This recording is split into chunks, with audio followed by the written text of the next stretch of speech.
forth.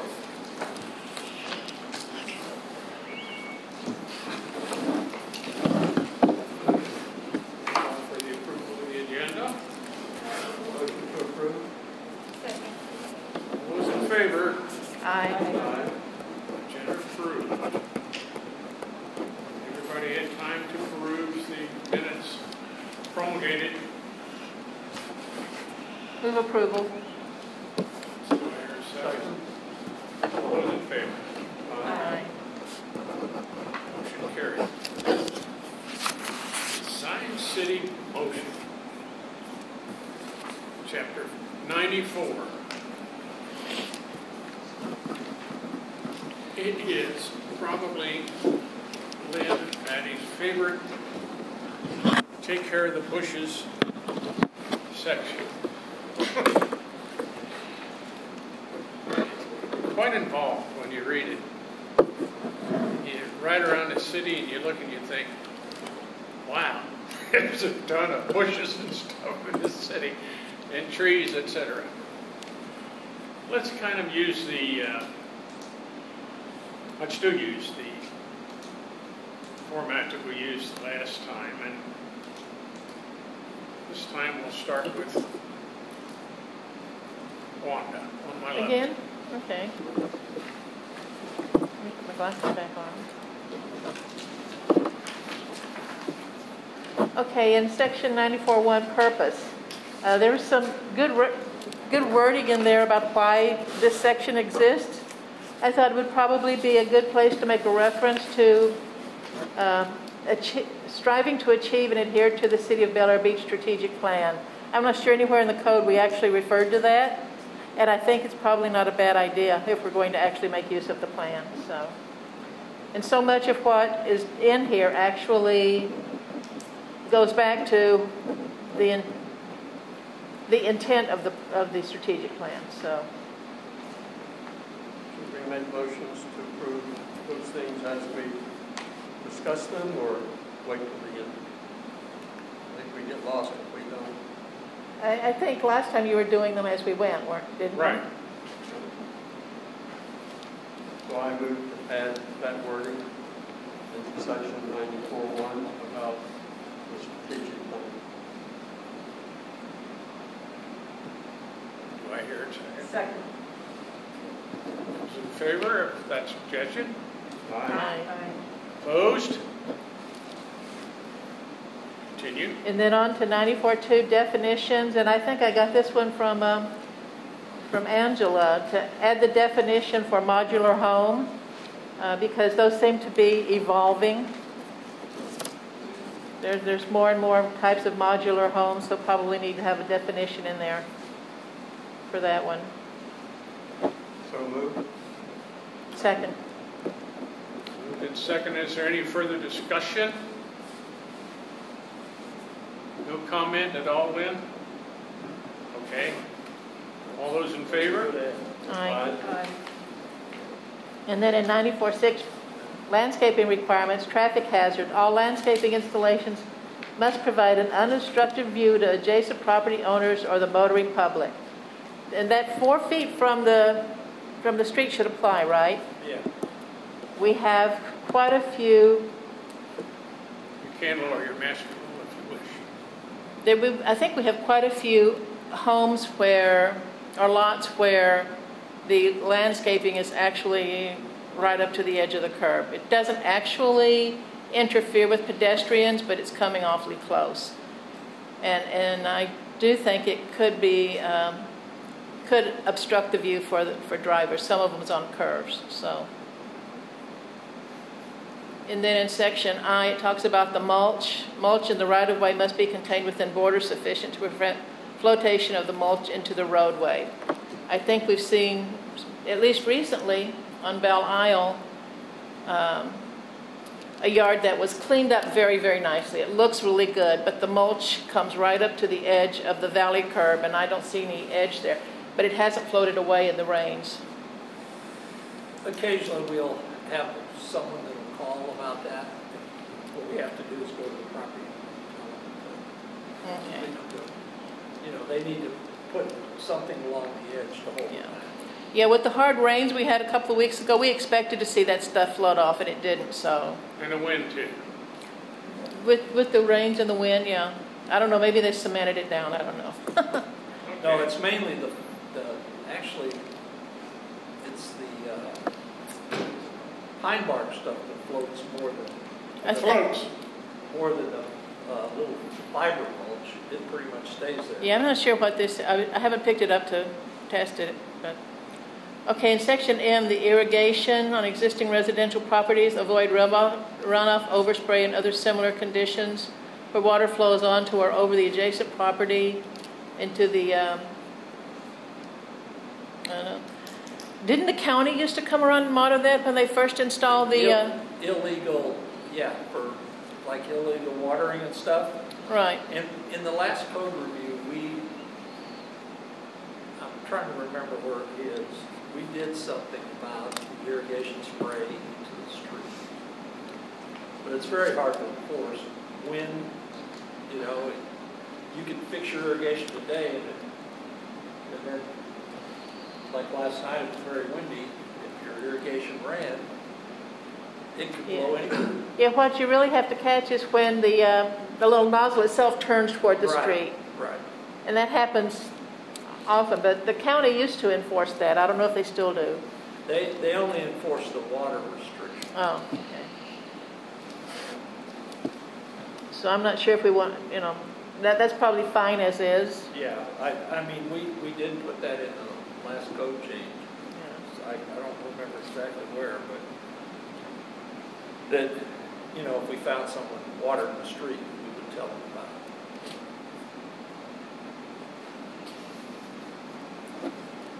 Marv has a question, I think. JC. Marv has a question, I think. Yes, on the landscaping that goes all the way to the curbs on each property, sometimes there's a problem with people pulling out, you can't see them until the last minute. There's been a request by some of the people living on the cul-de-sacs. They would like to have, even though our code doesn't ask for it, like to have their, how would you say, hedgerow go all the way to the curb for privacy, because there's minimal privacy on those lots. And if you're coming down the street, you would never be, you would always see the homes in the cul-de-sac area. So if we change our code or make an addition to it, we need to be sensitive to the homes that are in the cul-de-sac areas on, say, Belle Isle, or at the end of Howard, the end of Harrison, and Bellevue States Island area. Just let them run those shrubberies all the way to the curb. That's all. As long as it's not a traffic hazard? I think, you know, just my opinion, I think I can't quite hear you. I think you would be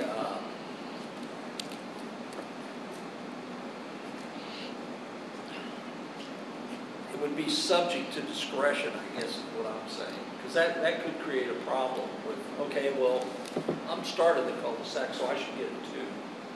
I think that would be a concern. I know it's been brought up in a couple council meetings about not site patterns. And if we start being more enforcing on those site patterns along the turns or backing out of your driveway, then I think you have to use it no matter where it's at. And I think saying, okay, if you live in a cul-de-sac, that doesn't apply to you, I think you're kind of... The first time there's an accident because they couldn't see, you're in trouble. Yeah. So, I mean, our code says that, and I will say we don't strongly enforce it because, you know, for the most part, as long as it's not impeding the roadway or something, unless we get a complaint, then we will enforce it. Pretty hard to enforce. Problem at intersections as opposed to just individual lots. Right. And at this point, if you ride around the city and look, the vegetation is so overgrown almost everywhere that it'd be a huge backlash if you tried to strictly. So this would be an individual situation. Yeah, if we get a complaint, like, we'll get a complaint, hey, I can't see down, coming out of my driveway or something because of this person planted this thing and it's hanging out. Probably the most place we get complaints, 21st Street. This is ASCOM. ASCOM complaints. Yeah, it's a complaint. It's ongoing. Yeah, Sure. because the person there doesn't maintain their landscaping, and then we have to go tell them to cut it back away from the curb, because it ends up like this over the road. Okay, thank you. Oh, let's see. In 9462, under powers and duties, D, it was talking about a fee in the amount of $500, and I was wondering if that should be moved to the schedule in case you ever need to change the fees for any reason. That fee's changed, Patty. That's the Board of Adjustment fee. It's $1,000 now. Right. So, It may not be codified. I mean, because it's not, I'm not sure, but yeah. It might be in the front, they're not codified, and I just didn't look up there. So. Yeah. No, it's $1,000 now. And they're refunded 500 of it if it's a Board of Adjustment board, but if it has to go to the magistrate, they pay that magistrate fee. That's how it's set up. Now you can housekeep that in the code book. Yeah, we need to find out if that's good. Good eyeball, Because kid. that's been changed. Actually, I think that was changed. Wanda, you might have been on city council. That was changed. Might have been why it caught my eye. It's okay. That's great. But this one's actually in the wording there as opposed to being part of a schedule. Would there be any reason to make it part of the fee schedules? That way we don't have to change the schedule. Then you only have to change it by resolution. We need to look into that, Patty, to see how that was changed. I don't know. I think it was changed by resolution. maybe. Continue, please. And then you get into, well, go back, I guess, to A7. A7, okay, I've lost that. I'm adding, we're under powers and duties, adding that such variance doesn't conflict with the City of Bel Air Beach strategic plan. So moved. A7. What does that mean? Well, it was just talking about where, God, I can't even read this. The Board of Adjustment can adopt rules or procedures to, and talking about approving variances, and there's the 6 lists of why they approve the variance, and I was just adding one more check for approving a variance, making sure that the variance doesn't conflict with the City of Bel Air Beach strategic plan. I guess I need to check my typos. And we want to approve that, right? Want a motion to approve that? I would like to, yes. I so moved. I'd like a comment from Lynn. No, that's fine. Okay. Yeah, the Board of Adjustment does need to be aware of comprehensive. Yeah. This is part of their instruction. Calling for a motion, Rudy. Yes, they did. Is there a second? Second. What is it? Any further discussion? Those in favor? Aye. Opposed? And then in 9465 on time limits, any variance on which construction has not begun within 6 months of the granting date of such variance shall be invalid. I was just thinking maybe, because elsewhere you use the term expiration, and the wording may be any variance approved shall expire on which construction has not begun within 6 months of the granting of such variance. that's kind of awkward, but it's really just a wording thing. Using the term expire as opposed to becoming invalid. Do you have that worded the way you wanted to go? No.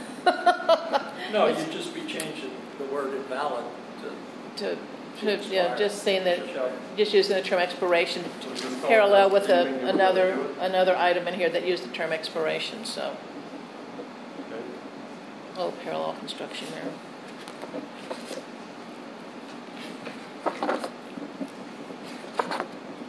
Then in 94-133, designation of land use categories.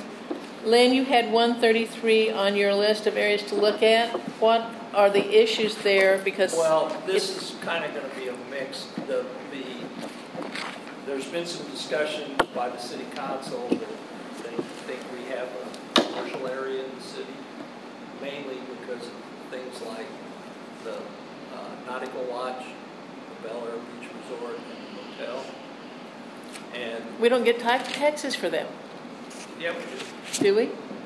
I mean, And they are rated as commercial facilities, but we have no commercials. The tax appraiser taxes them as a commercial facility, because I've had that discussion with them. But they're not considered commercial. So these are our zoning, and that's it. So that's something I just put in there to kind of let you know, because eventually we're going to have the comp plan come up, and we might want to have that discussion in there. yeah, I was going to say, doesn't that really belong in the comp plan? Maybe Right. comp plan first and then come back and change the ordinances to match the comp plan? If the planning board, the comp plan feels the need to even add that commercial, I mean, What would be the what would be the pros and cons of adding it or not? from what I understand from the tax appraiser, it doesn't mean anything because they're collecting taxes as a commercial entity. So, Maybe that's a question for the city attorney. yeah. Is there any jeopardy in us not having that designated in one of the comprehensive plans and then two in the ordinances that? Yeah, and I think that's something we need to talk to the consultant that's going to do the comp plan for us. Right. And say, hey, how is this handled? And because for the most part, they all started out as condos, okay, and then Nautical Lodge became a timeshare at some point in time. Bel Air Beach Resort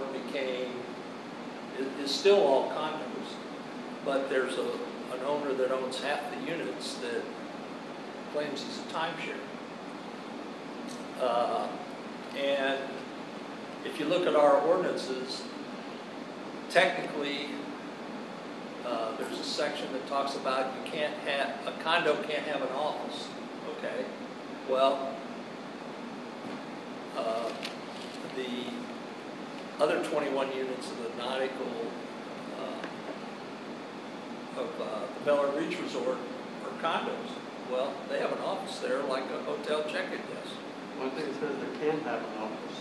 There's a section of the code that says you can have an office in a condo. It's kind of backwards the way it's set up. So, and I don't remember exactly what section that's in, but it was something that I read, and I talked to the city attorney about it. And he said, if we wanted to push the issue, we could say, hey, you can't have an office in. So I think that needs to be a discussion we have with the comp plan later. So just basically table section 133 until after the comp plan? Yeah. Let me get the card.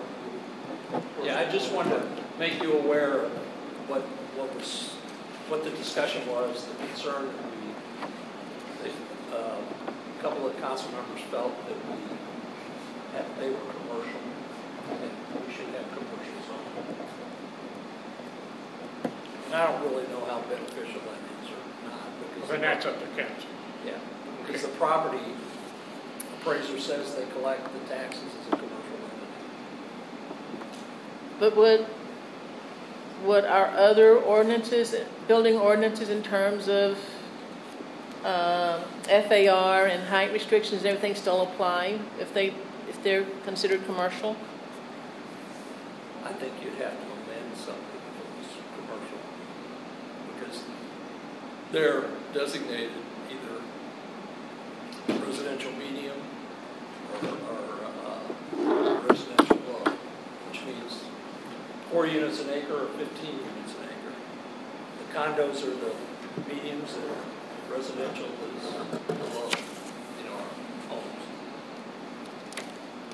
So that could be a big issue once we get to it then. Yeah. And then in 134, interpretation of district boundaries, are the FAR and ISR the density? Those are enforced with the site plan review. Those are still enforced? Right. Okay. So some of the new construction looks like it's trying to encroach on border to border. Well, you don't count typically you don't count the garage, but they're still within the setbacks, and the lot size, the area ratio. So maybe they built their garage out to the maximum setback, but the rest of the house is square footage falls into the border area ratio. We typically don't count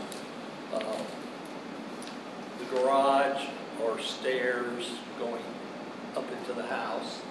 We do count balconies and things of that nature in that calculation. It's complex, doesn't it? Yeah. Permit. Yeah.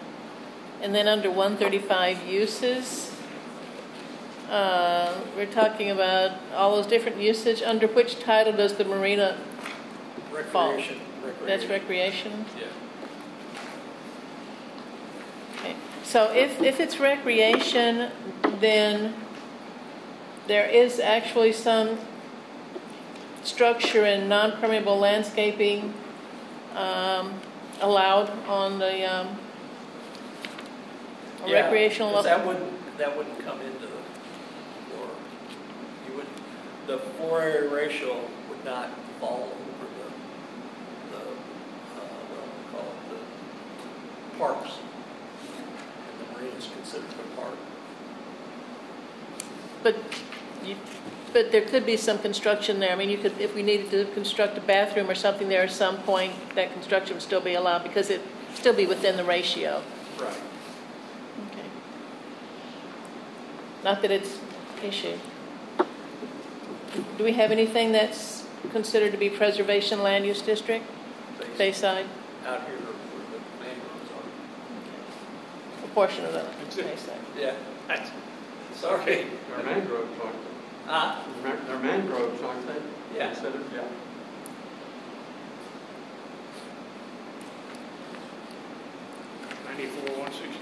Yeah, I just had a question on the wording there. I didn't understand the particular wording. Let me see if I can find that.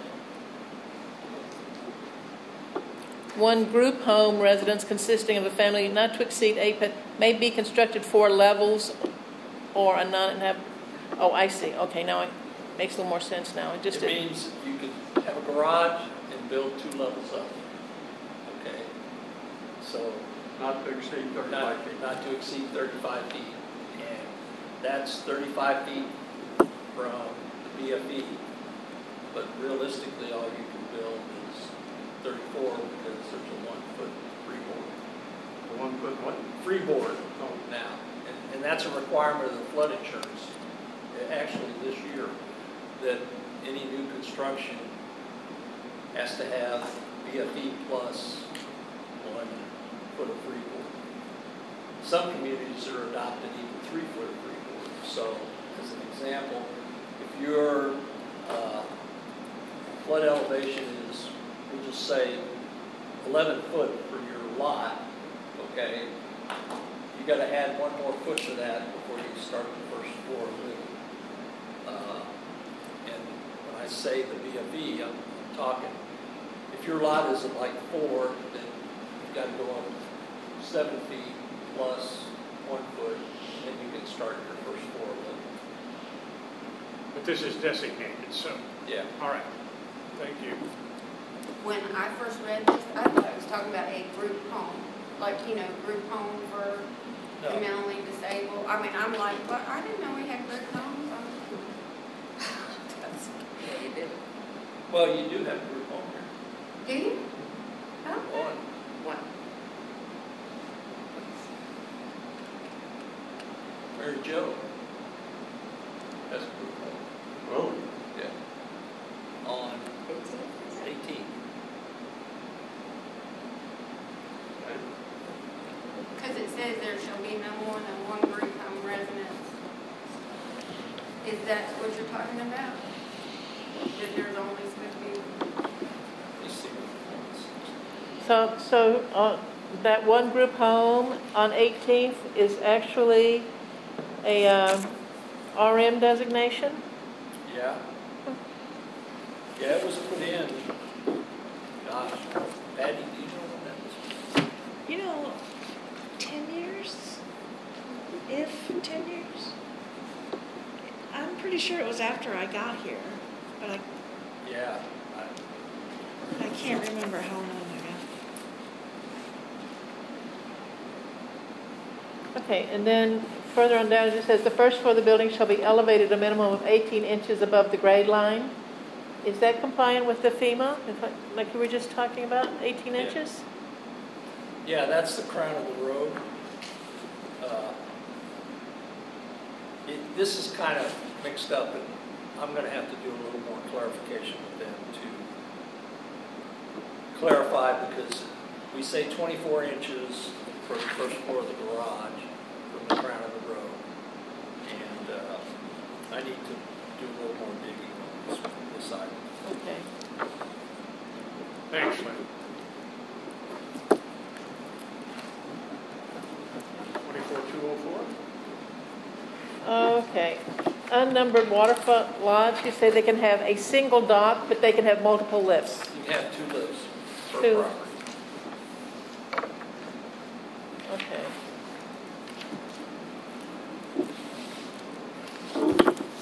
And then 209, we're talking about the height. The garage floor should be a minimum of 24 inches above the crown of the road. And that's what you were just, Right. okay. So that was, you just need to get 161 in compliance with 209, that's what you're saying. Okay, that's mine. Okay, thank you very much. Well, what is this one, Patty? We got a 3052? That's from, That was a correction to the minutes. Can't hear that. That was a correction to the minutes. All right.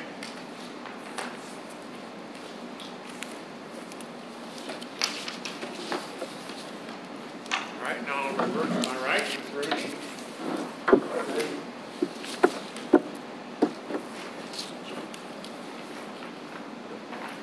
Thank you very much.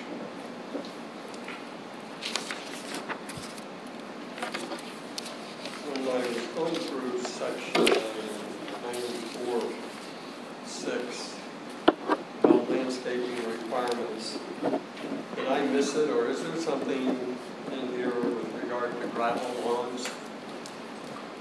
Did we take that out? The way the code reads is landscaping material can be put. As all of us know, there are some people that basically take that to mean I don't have to have any grass. And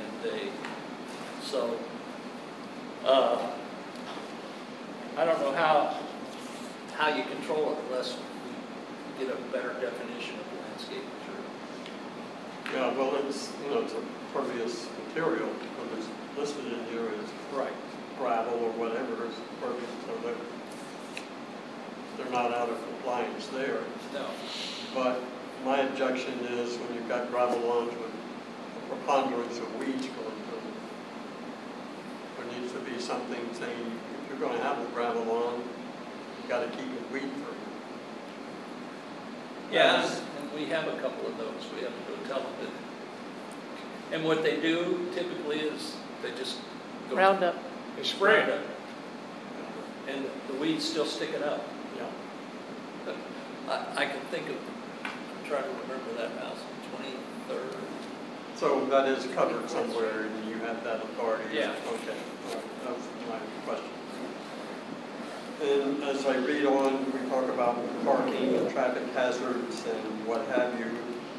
This isn't a code or part of the code, and I don't know where you're going to put it, but I seem to have a lot of issues leaving Belle Isle onto Gulf Boulevard where parked cars or mostly lawn maintenance people are parking right at Belle Isle and Gulf Boulevard, leaving just one lane. And there's a big hedge there, great sea grape hedge. And cars will come flying around that corner coming onto Belle Isle. I almost got hit. And I'm trying to get past the lawn maintenance guy in that left lane, and you got a problem. So boiling that all down, I think there's probably an issue at any street that comes onto Gulf Boulevard, that if there's somebody parked within 100 foot of Gulf Boulevard, it's going to create a problem. And so my suggestion is we install no parking from here to corner signs 100 foot from Gulf Boulevard back on any street that connects to Gulf Boulevard. No, that's Yeah, because I almost got hit good idea. there but one time. Some streets, Yeah. they'll, on some days there could be 4 or 5 landscaping Right. trucks with a trailer on the street. Trying to get out today. Huh?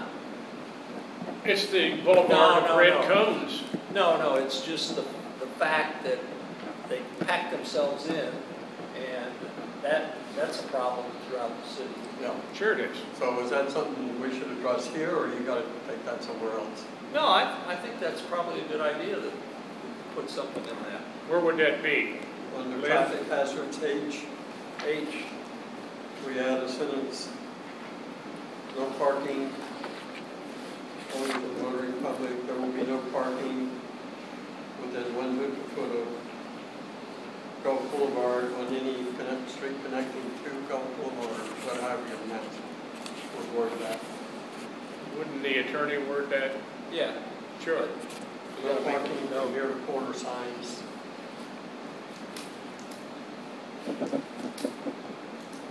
Familiar with that intersection. Yeah. That's a big hedge on that left side. Yeah. Yeah, it's a problem everywhere.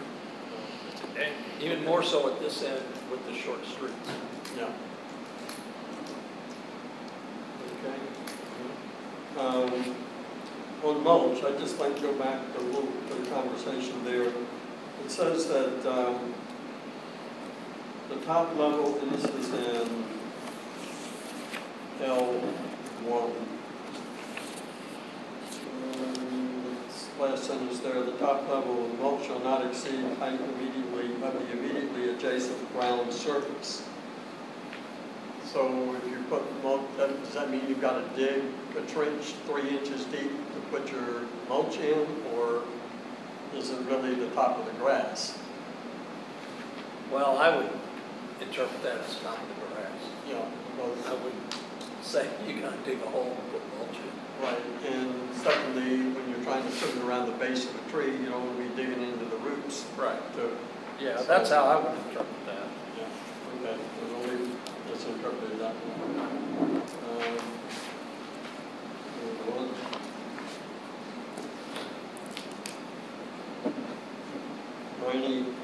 -63 routing of variance request. It says to the building inspector, and our building inspector is the county. Right. Should that not be, I mean, the county doesn't communicate with our board of adjustment. Should that building inspector be changed to city manager? Well, he does. He does. Oh, he does? Yeah, yeah. Actually, when they have a Board of Adjustment meeting, the building official actually sits in the last seat and makes a presentation, because what happens to get to that point, it's disapproved here, disapproved at the county, then a person submits the variance request. Okay, we're good with that. All right.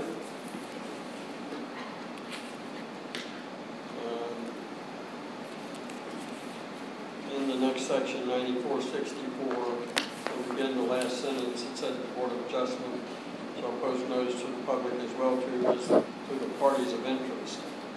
I've been on the board. I know that's typically the neighbors around anyone who's asking for variance. Is that sufficient? Yeah, we're also supposed to,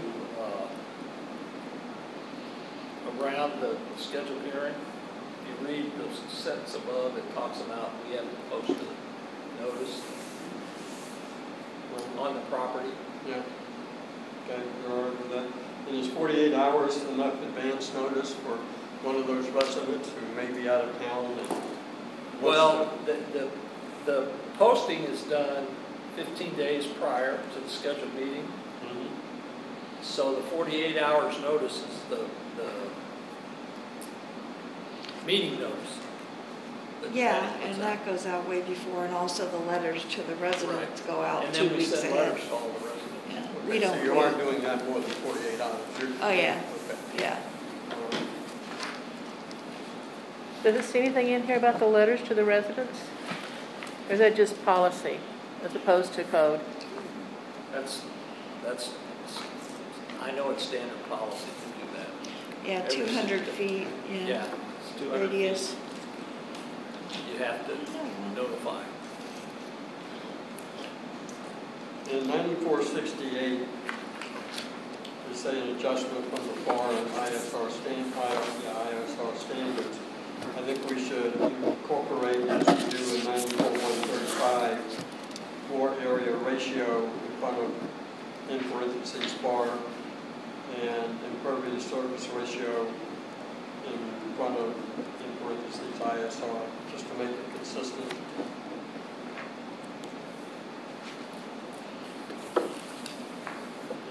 That's the way it's written in 94-135. Right. It's come before that.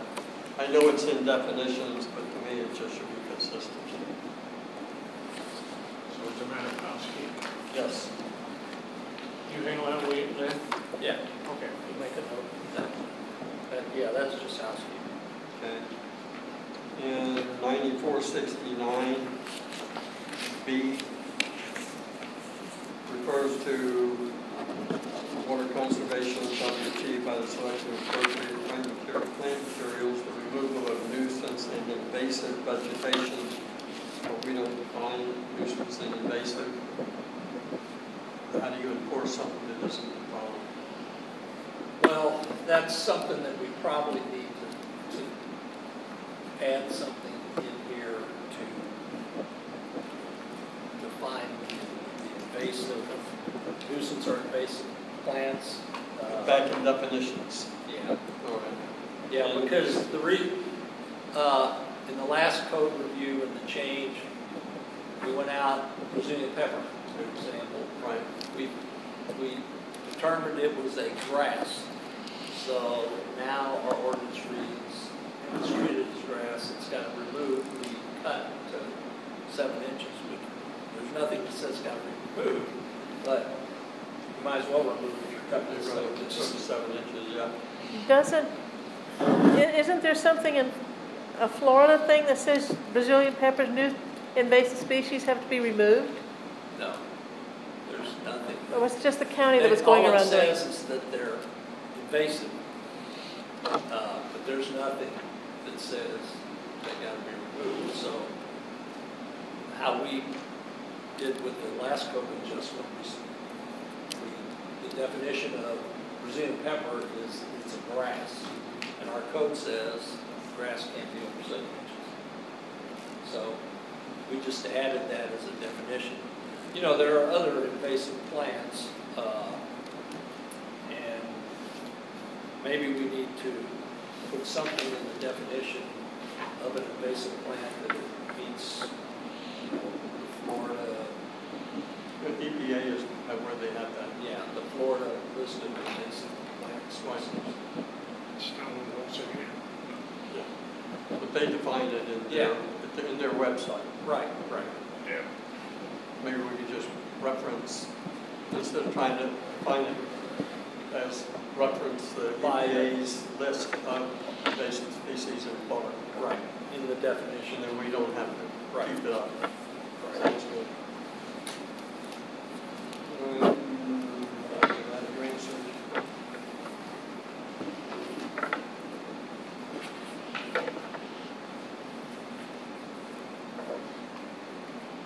Yeah, and I'm at 94-251, fences, walls, and hedges again. And just wanted more discussion on the hedge maybe.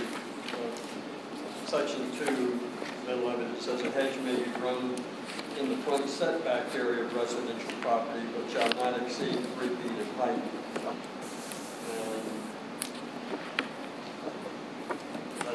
That is probably the most abused that I've seen in the city.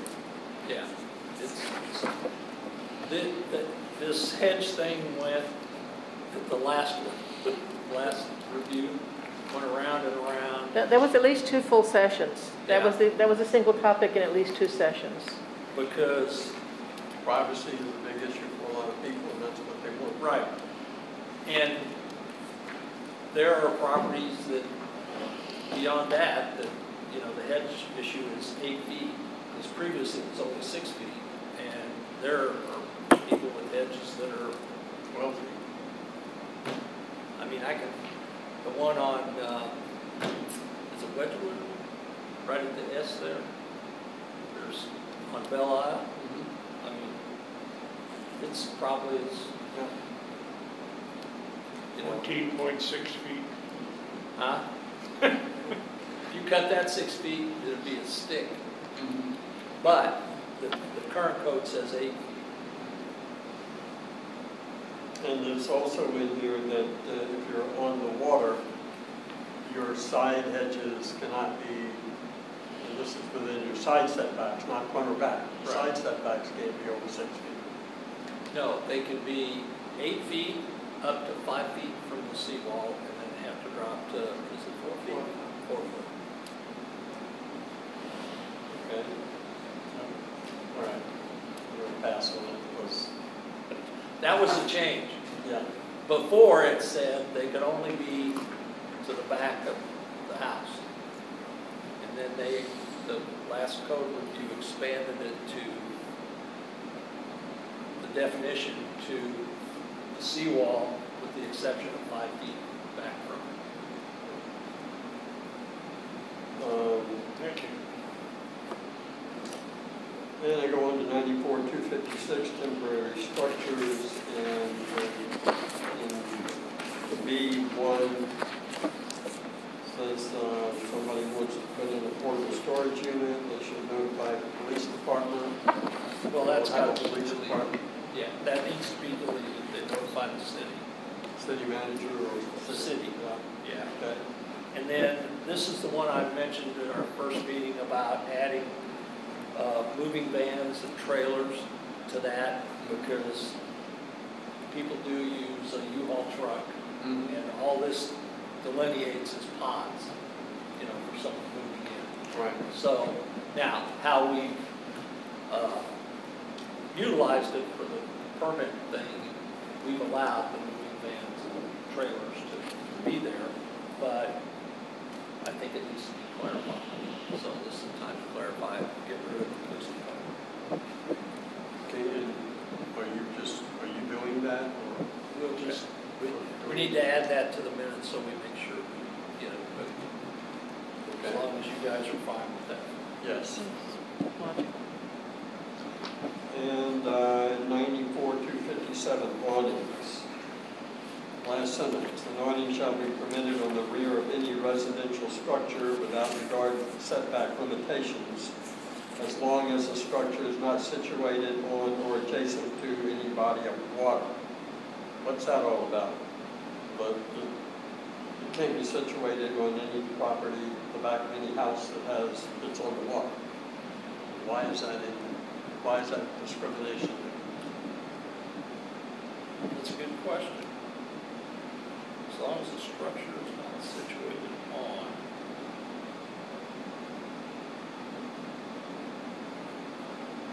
Marv wants to put an awning on the back of his house, he can't do it. Anna's going to be mad, and I know Marcia is. I think it refers to like those automatic awnings that allow people on to go over their pool. Yeah. So I think that was kind of Without regard to something. eliminated. The word structure. If it's got posts, it's considered a structure. So basically what it's saying is you can't have one of those awnings that expands out and their legs drop. I don't know if you've seen those, but they go out and then a leg drops down to hold them up on the other end. You can have an awning, you just can't have those legs. And don't cover your boat. Huh? Right. It's Well, because that would be considered a structure. Or a pergola. Like a pergola. You can't put a pergola in your setback. well, I don't care how you define awning. My point is, it says it's okay on the rear of any residential structure as long as it's not on the water. And I don't think it should be, houses on the water should be singled out as not being able to have awnings. Maybe Patty, we'll pull this, or the ordinance, pull that ordinance and let's find out if there's any definition in there that may change. Well, they can't have a screen, well, that's considered a structure. You can't have a screen enclosure. But I would have to, an awning that goes out from your house, as long as it's attached, and shoots out, I don't really get that unless it's a thing that has those legs that sit down. So the leg sit down, it has to be inside the setback and can't extend into the setback area. That's Right. It'd be like if somebody put a wind sail up, put a post out, well, then that becomes, it's in the setback area.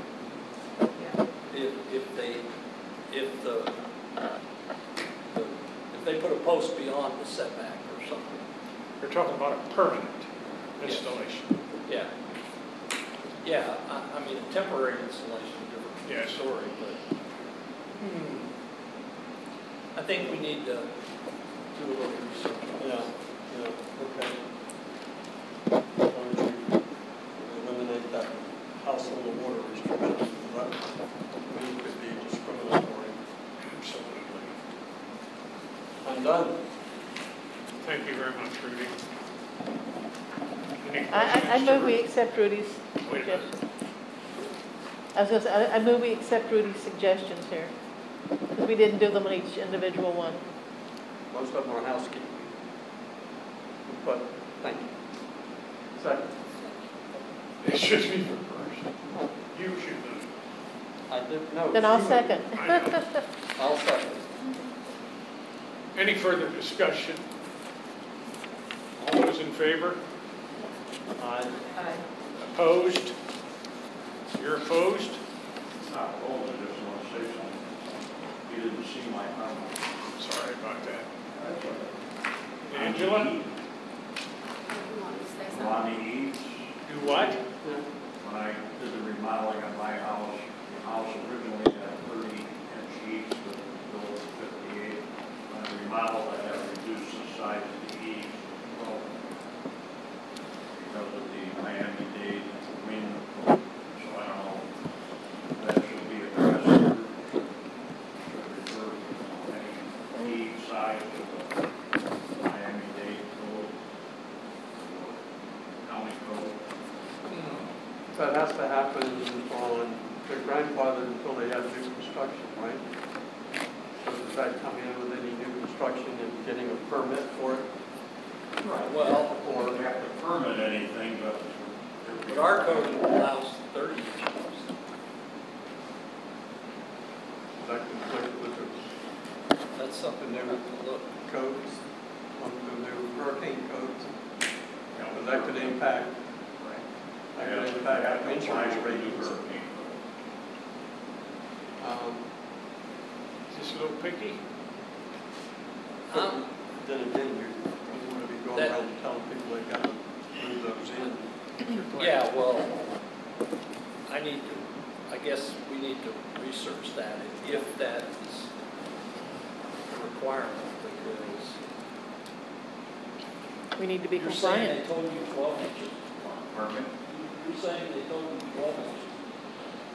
And through the code, we did a remodeling in a way, wouldn't have the eaves any larger than 12 inches. When we put the new roof on, the original was 30. Yeah, because that's what our code says, 30 inches. But when you were totally reconstructing the roof, Put the new roof system on over the existing. And when I did that, I had to comply with that requirement, only a 12-inch eave. so you were cutting rafters and everything else? Well, there's a truss roof to go over the existing, Oh, okay. all right? The So second we cut the other eaves off, knee walled up 5 feet, and then trussed over the entire house. Yeah, I need to check on that, because that doesn't sound right. Will you further check it out? Yeah, We'll leave it up to Lynn. I've got to really check on that. How do they, I was thinking you were talking awnings, and when you said the new hurricane standards, we're talking about allowing awnings. They're already allowed. Do they have to meet hurricane standards, or is that like an umbrella or something, you just fold it up? Yeah, I would think that's an umbrella, because Yeah, I think with the awnings, you already have to be retractable, don't they? yeah. So, yeah. And Lynn did say it was permanent construction. It's construction, not temporary. Wanting Well- an umbrella, it's Well, what I'm talking about is the way that it's interpreted in the structure is if it's got posts that hold it. So, Right. you know, as an example, if you tried to build a porch off the back of your house, and your house was already in the setback line, you couldn't build a porch to extend, because once those posts are in the setback, it becomes a structure. okay. Thank you. Well, if it's an awning that just moves out and comes back, doesn't drop any ledge or anything. Right. you're Then it fine. wouldn't be considered It's structure. not permanent. But do you need a building permit to install one? Well, in our city, you need a building permit pretty much for everything. Okay, so you're going to say yes. So you're going to say yes. Yes. And you're covered. Yeah, because it says the only thing you don't need a permit for is painting, flooring, and Painting. what's the other? Drywall. Landscaping, unless it's XXX, but, you know, I've never had anybody come in for landscaping. Okay. It's another tangent. Thank you, Rudy, very much. Angela? So Wanda went over the first one of mine, 94-201, when we talked about defining modular housing. Okay. Landscaping is 94-6. The first one is C. Just a question if this had changed, because it says artificial turf shall not be permitted on any front or side yards. And we do have some, so I didn't know if that had We do. changed. Yeah, there's a couple. And I don't know how you as a group feel about that. Because that's, I think that is tacky. But there are a couple places that it's there. How did they get by with it? Well, the one I know of for sure was a new construction house, and it wasn't there initially, but over time, you know, within a year or so after they built it, they added it. So it got a CO because it wasn't there, but they put it in later. It's mainly that turf that they. Well, there's a house in Dollar Shore that's got it. Yeah, that's tacky. Well, the newer stuff. Newer stuff is really nice. It's Really? not as bad as Not as bad as it used to be. the guy there. Okay. He's got a putting green in his front yard. Actually, it's pretty nice. The ball hits good. He invited me over there one time to golf balls. He's got a tee box on the side of his house to hit, you know, pitching with. So. Could that fall under like water conservation or? Well, it's permeable. I mean, it allows the rainwater to flow Yeah. through, doesn't it? Yeah. So I don't know. What are your thoughts on that? I think it's better to gravel on. Yeah, I agree. This kind of gets back to the. I'm kind of stuck on the strategic plan because I was there when we developed it. You know, we want to be a premier community, and that has a lot to do with the aesthetics. Does artificial turf fit within our aesthetics and our vision of this city's aesthetics? We don't have an architectural committee here reviewing stuff like that, but personally, I have to see the new stuff, I guess, but. I know the stuff. I know the stuff there on Gulf Boulevard, particularly in the parking area. It's ugly. I think it's ugly. Yeah, well, that stuff you got to fill with dirt every so often. It's maintenance. The guy that built the house that put it in there used to go out there with bags of dirt, spread it, and then sweep it. So, you know. Well, you certainly have to set some pretty good standards. Yeah, or you could be accused of Yeah, discrimination. you could get, you know, so. I mean, I don't know that we need to do anything. That's good enough for me. You know. Well, let's get back to this thing. Our code right now says it shall not be permitted on any front or side yard, but yet it's there. Right. If we're not enforcing it, why is it here?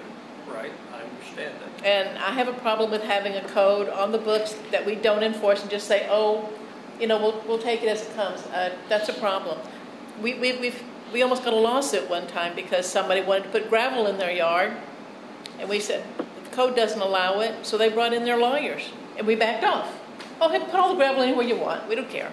Yeah, because it's considered landscape material. That's why we changed it. Yeah. Because they brought in 2 lawyers. Right. They wanted to put down gravel, and we said, our code doesn't allow it. They said, change your code, and we did. Well, then explain to me why just bringing in a couple of lawyers made us back down. They were going to file a big lawsuit. Are we reinventing this? If it's written in the code, why would we back down? That's a horse of another color. We just I have did. no idea. We just did. Okay. Angela? Well, I've kind of used that, the enforcement of that. If I get a complaint, we'll enforce it. But I haven't received a complaint on that house. And that's the only one I know of. Is there another one you know of, Angela? No, I just wanted to make sure. If you want to I'm look kinda at it, like- it's on Harrison. Okay, it's on Harrison. I'll go take a look. It's about the 3rd house on the right after the bridge. 3rd or 4th house. I'll take a look. If it's not ugly, I'll be okay. Across the bridge. And I know everybody knows Frank, right? You know who I'm talking about? Frank DeCarico? Yeah. It's his sister. Or what? But not on the same path. I will tell you that. All right. Okay, let's stick to what we're doing here. Where you at, It's Angela? just deja vu, Bruce. Yeah, amen. On 94.6I, we've kind of covered this too as far as we discussed adding invasive trees and trees that, and did we just want to add the wording about water conservation, but after we started this discussion, I was looking back and I think it's covered under 94-69I. Okay. Good eye. Should they cross-reference then? That would be a good idea. But you look at it, Lynn, does that cover it? Yeah, that.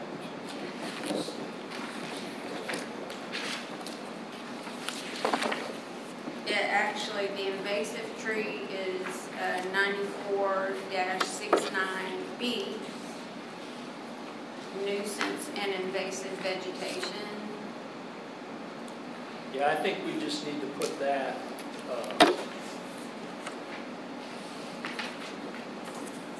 that's where I would say we would add something to say based on DEP. Okay. Yeah, DEP, not. Yes, yeah.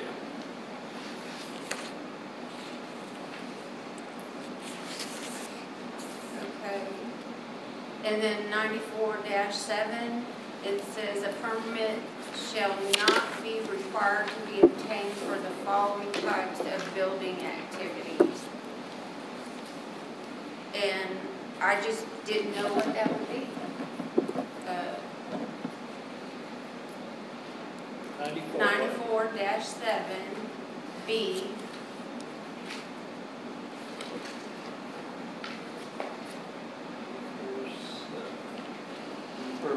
Oh, it's talking about landscape. Mm-hmm. It's typically there's no permit required for landscape. Okay, so this wouldn't be like a driveway. No, there is a permit required for a driveway. That's covered under another section. Yeah, pavers or concrete, that's required for a permit. Okay. Yeah, I just didn't know what it just any kind of landscaping and stuff, or like a driveway or some park right. state, maybe. Right. Okay. And then my next one is, we'll talk again about the modular home that's on 94-201. And we've got to put a definition for that. Right. And then 94-207, solar water heating within the residential load district 2. A single-family residence shall not be constructed unless the plumbing is such that the residence is designed to facilitate future installation of solar water. Is that right? That's a Florida statute, so it's just a requirement. Okay, so whoever the building folks would know that. Okay. Doesn't mean you have to do it. It just means that you have to have the capability to do In the future. So when we have new construction.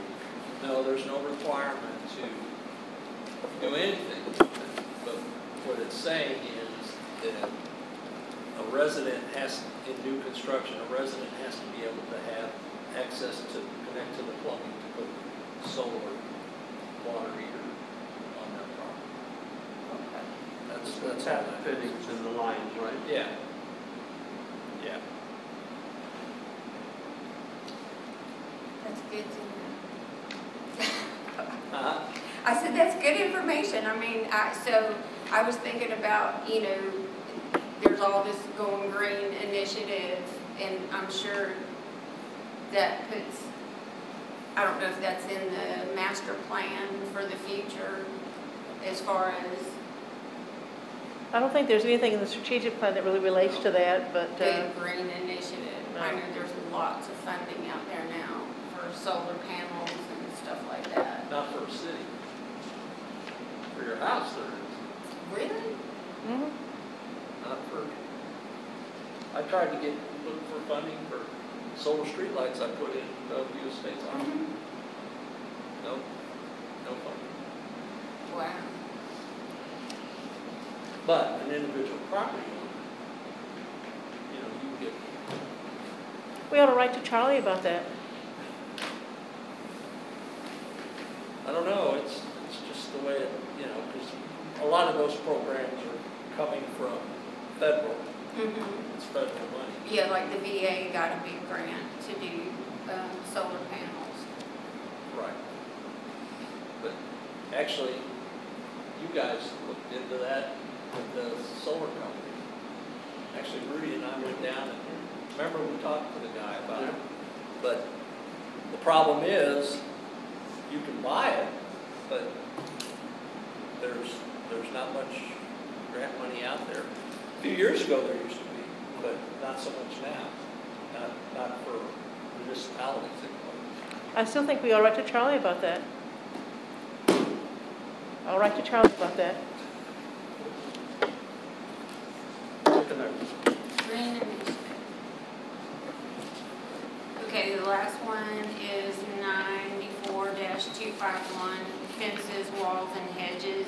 I just look, I know we just put up a fence, and it's that prefabricated wood, so I didn't know if we should add that. That's like everywhere now, that Trek lumber.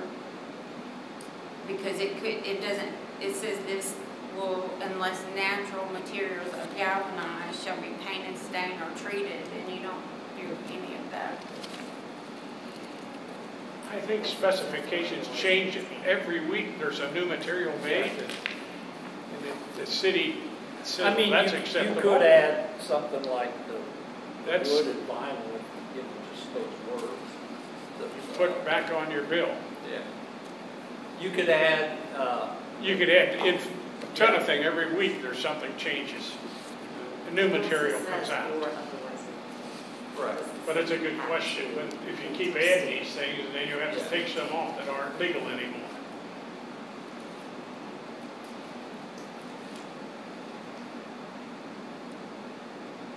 They keep a good eye on that, Angela. Believe me. You could put it on, it could fall under treated with vinyl. Said for a fence could be called, where it says properly painted, stained, or treated, it's treated with vinyl. Or tracks. Right? Yeah, I just didn't know if we needed to add it, because you're right, things do change every day. There's always some kind of... It'll fall into the one category. Believe me that Laura and the group keeps an eye on everything.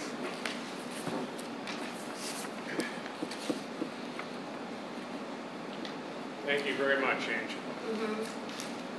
Brenda? Okay. There was this you, Angela, that had a question about 94.7? About which one? 94.7. You asked what would an example of... Yeah, we talked about it. I said, is that like a driveway? Well, I'm going to give you another example. Okay. Just, we had an individual put in a fountain in a wall around some palm trees. And the fountain was put in the right of way, which you can't put it in the right of way.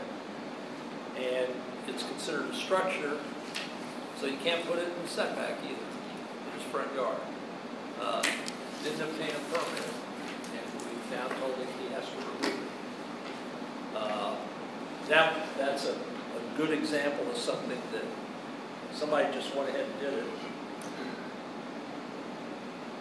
You know, it looks kind of nice, but... Just stop. But stop. Sure. And, you know, we're probably going to have to tell him, we told him with a courtesy notice to remove it, but we're probably going to have to tell him with a code violation to remove it. Because the courtesy notice has expired and it's still there. He's going to put a big statue. I remember that. No, oh, maybe. Were you here when that guy came in with the picture? Yeah. We're going to assign Marvin to take care of those from now on. Okay. So right at the end of our last meeting, JC had asked us to, instead of, we were still talking about the trash cans and we had talked on the seawall, about the seawalls, that we write down our thoughts and send them to Lynn. So that got passed out to everybody, and that's fine because, I mean, it was just suggestions. But the mandatory seawall inspection after we met, I started thinking about it. I was like, wow, you know, that could have some, I know it would be great for it to occur, but you could have legal implications if you mandated people to have a seawall inspection prior to selling their home. And I'm sure, Lynn, you're going to get the attorney. Yeah. You were going to do that. But I did talk to a realtor because I wanted to know if there was any place else that required that, and they were like, no, usually homeowners. A smart buyer would do it anyway. Inspection. But yeah. not everybody buying a home on the water for the first time is smart enough to know that they have to do that. Uh-oh. Yeah, I don't Turn know it if off. would Your be watch is ringing. That's why I a said. Turn it off. Dick legal Tracy. issue if we could mandate that, you know, as part of the, because we don't really mandate when a property, they have a, most of the time when you sell your property, they have a homeowner's inspection. Right. But that isn't mandated by the city. So I don't know if you could mandate that or not. Well, there was actually some discussion last time, and that's why I wanted to find out if you could. And they were like, well, usually the homeowner, if they see a dock in disrepair or they're buying on the water, they're smart enough to ask for that. But you really could. I mean, to me, it seems like there could be some legal issues. We get into the point of mandating this thing. If you hire an inspector, he goes through this stuff. I know that. Well, I'm not saying that Everybody's a genius, I know. That a home inspector does that. I don't think so. Not qualified. Huh? Not They qualified. wouldn't be qualified. No. Well, they can look and see if something fell out. But I don't think that's part of the home inspection. And No. I'm going to use the example of the seawall on Bay Shore that fell in. When the guy that was going to buy it at the time, the seawall was not mentioned until we put a code violation because we felt that the seawall needed to be inspected because it was bulging. He had already had the home inspection, and that wasn't even noted on there because I spoke to the individual a couple times. So I don't think they're probably not even qualified to do that. No, but the other part of that was too, we had talked here about how there's only like 1 or 2 companies that actually do these inspections. And if we, as a city, say, well, you have to get it inspected, what does that look like? You're feeding that company business.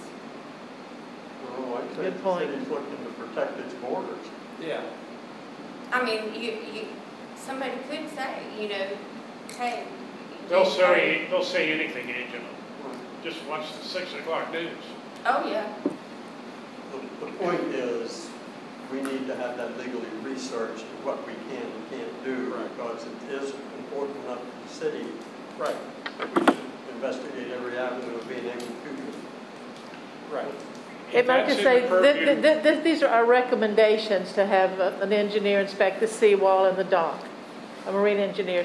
So that could be a recommendation as opposed to being a code, this must happen, but these are recommendations. Right. And I like that. I think that nice seawall book that was put together, the dock and seawall, that'd be a perfect place to put it in there. That, you know, seawalls are expensive and one's in disrepair or dangerous to your neighbors or whatever. Just like we've talked here, I've learned so much just from reading that. As a point of order, I would consider a suggestion from the Code Committee / Planning and Zoning Board that we suggest that this be pursued by the appropriate people at the city to require this. I agree. Second. Do I hear any further discussion? I would make that consideration. All those in favor? Aye. Opposed? So ordered. I have a couple things. I know that this change, this notification that I called them, that Wanda put in about repair, et cetera, for a dock. Replace or repair should have a permit.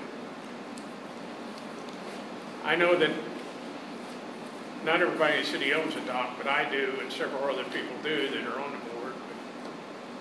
I know that things have happened after storms, and I've fixed it myself when boards flew off and stuff busted or something.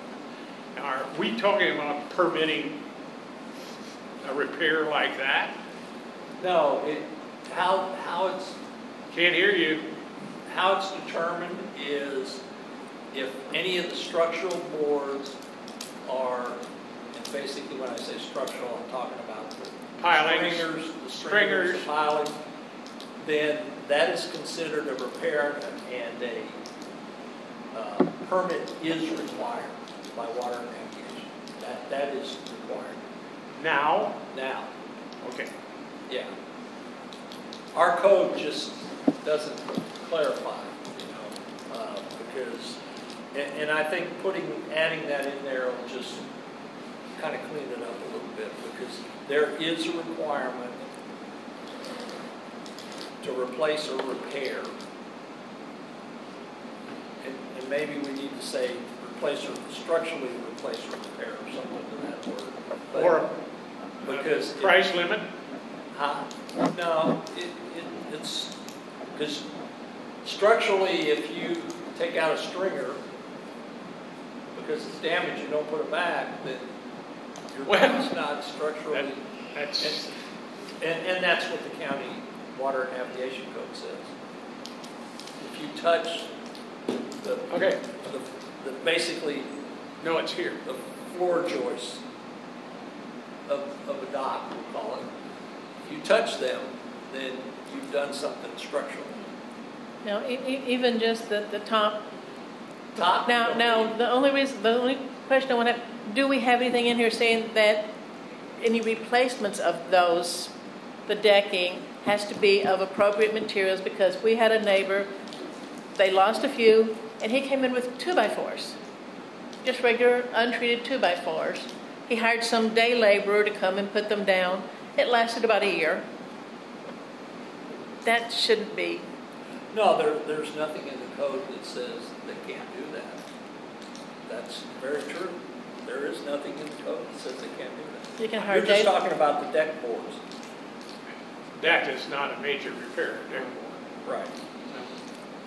And there's nothing that says it has to be a 2x4 or a 1x4. Treated Or pressure treated or whatever. I think for new construction, there's some guidelines in here for what it has to be. It's supposed to be pressure treated or something. Yes. But if it's just a repair and the guy wants to put down plywood, I guess we can't stop him. Carpet. Let's put down new carpet. Just trying to throw some levity in here. You know. We can't cover everything, believe me.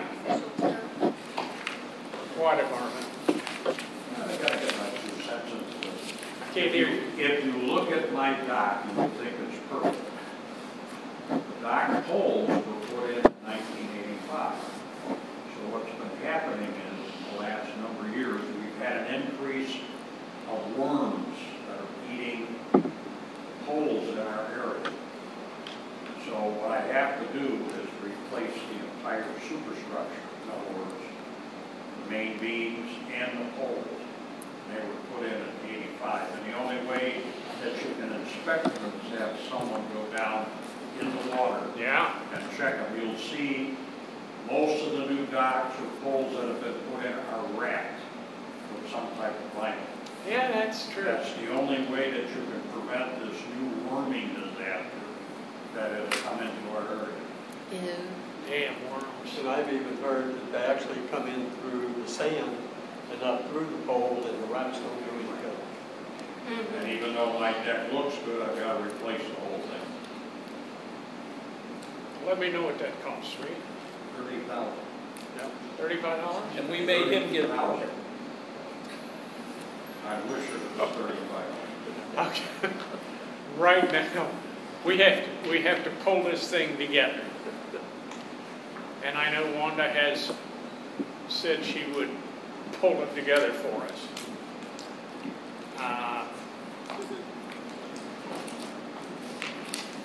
I'm trying to figure out whether we need another meeting after the preparation. I know she kept copious notes. Would you mind? I think it would be beneficial to just have a closeout meeting. And What? I think it would be beneficial for you to collect it all into one document and have a closeout. And as far as the concern with the charter that said, by the 1st of March, I think, I don't think the city council's going to get that excited if it takes till April 1st to get the final report. Because I think they'd rather have a good report. Well, that's I'm Yeah. trying to finish the situation. That if you would do that, Wanda, I could do that. and then shoot us a copy. I'll give it to Patty. Patty, that's shoot it any way you want to shoot it. But that, and Patty would send it to us. Do not reply to all, and then we can look at it. And if we see any changes that we'd like to do or object to or whatever, finalize it, get it back to Wanda, and then we'll have a final product. And we'll discuss it, Lynn, with you and Laura, and say, what's this look like? And then we'll go from there to present it. Yeah, I mean, I think, a couple weeks, I don't know what Wanda's schedule is, but a couple weeks, probably. That would be, what, March 10th? Yeah. Well, as the situation there, I have a trip north. Not only for social, but for, I'd say, familial situation on the 5th or the 6th of March. So let's make it the middle of March, if that's acceptable to the city. I don't think. Okay. We ain't gonna get it. How about March 17th? 17th? That would be great. Is that St. Patrick's Day? Mm-hmm. Oh, God. We'll just bring some green beer. We'll just bring some green beer. We'll have a green beer with it. That ain't too shabby. Yes. She's like, I'm coming then. What's the 17th? What It's a day? Wednesday. Let's do a Thursday. Let's do the 18th. I can't do a Thursday. Why don't we do a Tuesday? I can do a Tuesday. 15th. 16th. Is that bad? No, 16th. What is that? What did I just say? It's a Tuesday. 15th. Is that acceptable to the rest of the board? 15th? 15th is a Monday? Monday the 15th?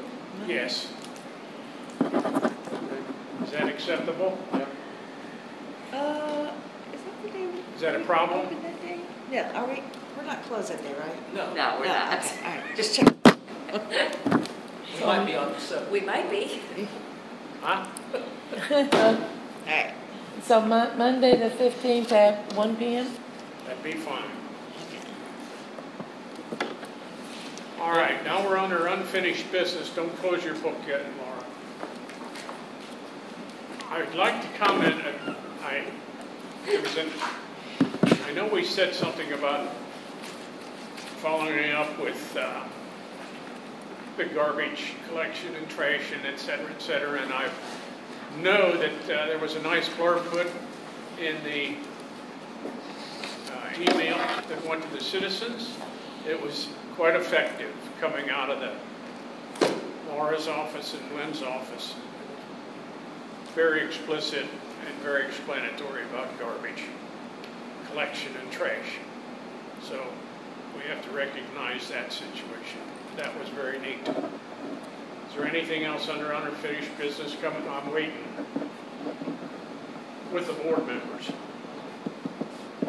I'd like to Brenda, did you get a chance to share your comments on today's? I had nothing. I'd like to thank Patty for all her diligence with notifying all of us too. Okay, Marvin, is there one thing? Lynn, there's a question for you. There has been some discussion on the spoil items that are in our jurisdiction. And I just wonder what conversation you could have about those, such as the partying that goes on the south end of the city and the use of the spoil islands by dolphin, marine, or somebody that comes out and they get out there and they go on those islands. And sometimes there is partying in the evening going on out there. Do we have any jurisdiction over it, or is the county? Well, like back here, those are in our jurisdiction boundary. I guess the only two that are protected are the bird islands. The other two spoil islands that are any significant size, other than tell the sheriff, or I guess we'd have to come up with some kind of ordinance to control it. Well, is there anything that we have that protects the city from anything that goes on out there?